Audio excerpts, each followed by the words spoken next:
I got this comment recently off one of my videos, which was really special. And that was because it was really the first of its type that I'd received on this channel, Grocery Dad. So very special, and thank you to the person who left it. The video was all about how you should take your food and your groceries more seriously when you hit your 40s. And Gouda Girl 6095 was basically saying that they'd been making some bad decisions when it came to food, and now they were working hard to try and undo some of that with better choices.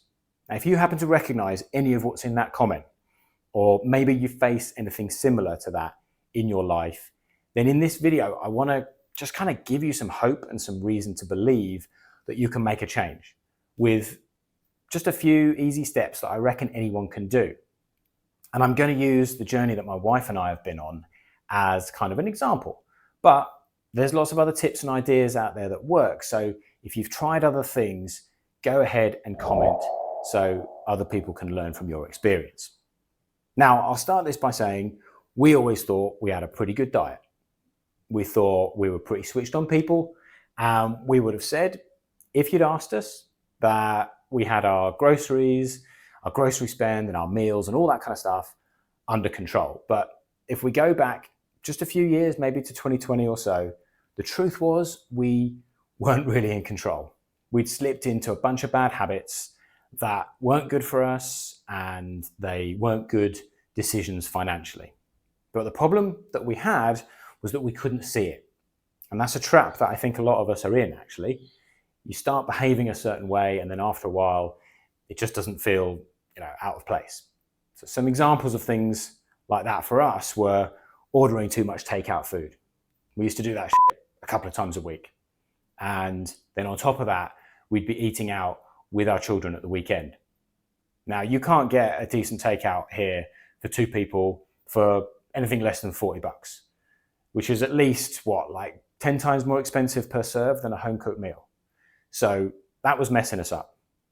And then because we did so much of that, we didn't keep enough essentials on hand here to actually be able to cook ourselves decent meals. So when we weren't getting takeout, we were living more off convenience food. Now, whatever the food industry tries to tell you, that stuff ain't good. If it comes in a packet, if it lives in the middle of the grocery store, then it's got stuff in it that your body doesn't need, very likely. And it may not have any nutritional value whatsoever, in fact. Now, example of this, our first two children lived off these little baby food pouches, whereas our third child has no idea what those even are because she's never had one. Obviously, though, on top of that, convenience foods cost you, relative to scratch cooking with fresh ingredients, a hell of a lot. So we were racking up the spending on the takeout, on the convenience food, and then a bunch of other things, like not doing enough meal planning, like top-up shopping all the time because we just weren't organized enough, which is not efficient, okay? Like snacking on cookies, on crisps, all that impulse kind of stuff. Now, I'm not going to sit here and pretend we were massively overweight because we weren't. We've always been active and tried to take exercise, but we knew we were not as healthy as we could be. And just as importantly, we were not financially as healthy as we could have been, as we wanted to be. Now, I've always tracked our household spending. It's just that I got lazy with it, and I thought, as I said, we had things under control. So we went a period of time without keeping close enough eye on things until one day I got paid and had this realization that what was in the bank wasn't what I was expecting.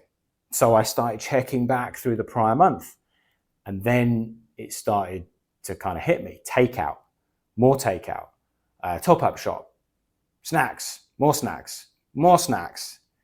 And then I was like, holy shit, we're just bleeding money on all this stuff without even thinking about it, without paying attention. So absolutely, number one, must-do thing that I recommend here is start tracking your spending weekly if you need to at the start, but thereafter, certainly month by month. Because if you're not doing that, there's no way you can have a proper handle on what you're spending.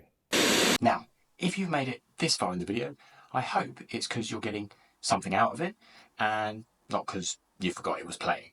But if you do like hearing ways to save on your groceries and shop smarter, then I recommend you hit this card, because it'll take you to a video with no fewer than 15 different ways you can save on food. All practical, no coupons, no bullshit whatsoever. And then this one, which will take you to a lovely little video all about why you should really be considering using a discounter for your groceries. And if you do like all this stuff, then you might as well subscribe to Grocery Dad and be done with it. Thank you. Now let's get back to the video. It's just too easy to trick yourself into thinking everything's okay, everything's manageable. Not true. So what are you spending? Where are you spending it at? Get it all down category by category, and then you've got this baseline to work from. And you can start to make a plan that says, you know, we're going to halve the amount we spend on takeout each month. Something we did at the start. Or we're going to reduce the snack spend by like $20 or $15 or whatever's relevant. It's exactly what we started doing. And honestly, within 2 months, we started to see the results and we started hitting those targets we were setting ourselves, which obviously felt good and kept us going. So that was step 1 for us. And that's where I suggest you start. Start to get control of your money. And then step 2 that worked for us really well was to get control of our food. And that meant getting our pantry stocked with the right things. So we've always got things like garlic, onions, herbs, spices, oils, always on hand, ready to go. My suggested list, by the way, of must-have pantry basics is in the description somewhere, so take a look. And then we could start cooking proper meals that were suitable for a family.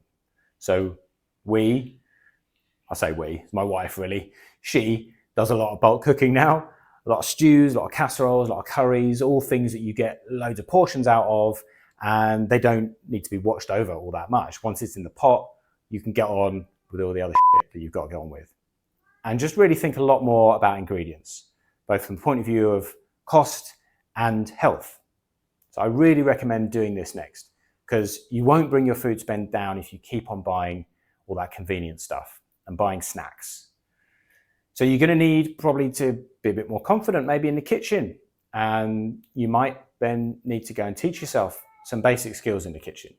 Chopping, making simple sauces, braising meat, that kind of stuff that can seem pretty daunting, but honestly isn't as scary as you think it is.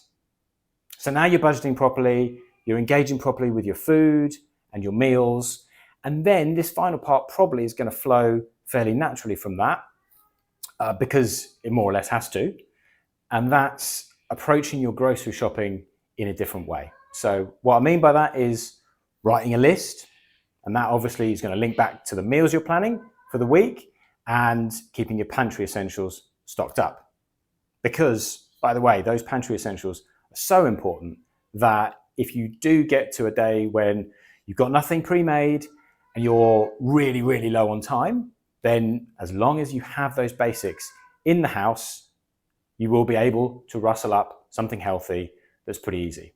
Kind of ready, steady, cook style, so long as you have those essentials on hand.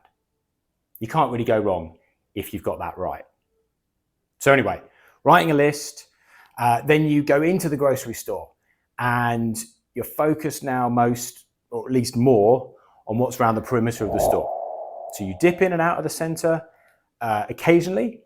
That's where all the processed shit lives, just when you need to, but that's not where you're going to fill your cart up from. Another important one here, you buy the promotions that are right for you. You don't get caught up in savings that aren't really savings at all because you never needed whatever it was, like 2 packets of chips or whatever. And when it comes to the products we choose, we are absolute converts to retailer brands. Actually, we do most of our shopping from Aldi, so that's by and large all they have.